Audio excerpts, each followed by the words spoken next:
Hello everyone, রয়েস কিচেনে তোমাদের সকলকে ওয়েলকাম। আমি তন্নি চলে এসেছি আবারও আরেকটি নতুন রেসিপির সাথে।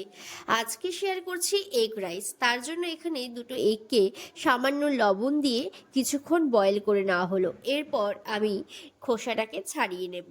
খোসা ছাড়িয়ে নেওয়ার পর চাকু দিয়ে মাঝ বরাবর ডিমটাকে কেটে নিচ্ছি। একটা চামচের সাহায্যে কুসুমগুলোকে আলতো করে তুলে রাখছি, এটা আমাদের পরে কাজে লাগবে। এরপর চাকু দিয়ে আমি লম্বালম্বি করে ডিমগুলোকে কেটে নিচ্ছি, ঠিক যেভাবে দেখাচ্ছি সেইভাবে কেটে নেবে। এরপর কড়া বসিয়ে তাতে 3 চামচ সাদা তেল দিয়ে ডিমগুলোকে ভেজে নাও।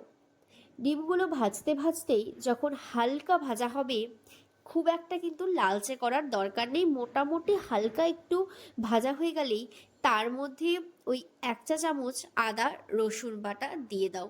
তার মধ্যে 1 চামচ লবণ, 1/2 চা চামচ হলুদ গুঁড়ো, 1 চামচ লাল লঙ্কার গুঁড়ো, 1/2 চা চামচ জিরে গুঁড়ো, 1/2 চা চামচ ধনে গুঁড়ো, আর চাইলে তোমরা এখানে গোলমরিচের গুঁড়ো অ্যাড করতে পারবে।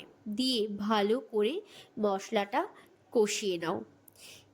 তার মধ্যে কুচনো পেঁয়াজ, কুচনো টমেটো ভালো করে দিয়ে আবারও মশলার সাথে কষিয়ে নাও। এরপর কুচনো কাঁচা লঙ্কা দিয়ে কিছুক্ষণ নাড়াচাড়া করে 2 চামচ টমেটো সস এবং 2 চামচ সস সস দিয়ে আবারও কিছুক্ষণ কষিয়ে নাও, মোটামুটি ওই 4 থেকে 5 মিনিটের মতন। যখন মশলাটা একদম ভালো মতন কষে আসবে, ঠিক সেই সময় ভাত দিয়ে দাও, মানে আগে থেকে যে ভাতটা রেডি করে রাখা হয়েছিল সেই ভাতটা, ওটা নিজেদের পরিমাণ অনুযায়ী দিয়ে ওই মশলার সাথে ভালো করে মিশিয়ে নাও। এরপর আবারও স্বাদ মতন লবণ এবং ওই 1 চা চামচ চিনি দিয়ে ভালো মতন নাড়াচাড়া করে তার মধ্যে 1 চামচ গরম মশলার গুঁড়ো, 2 চামচ ঘি দিয়ে ভালো করে আবারও নাড়াচাড়া করো।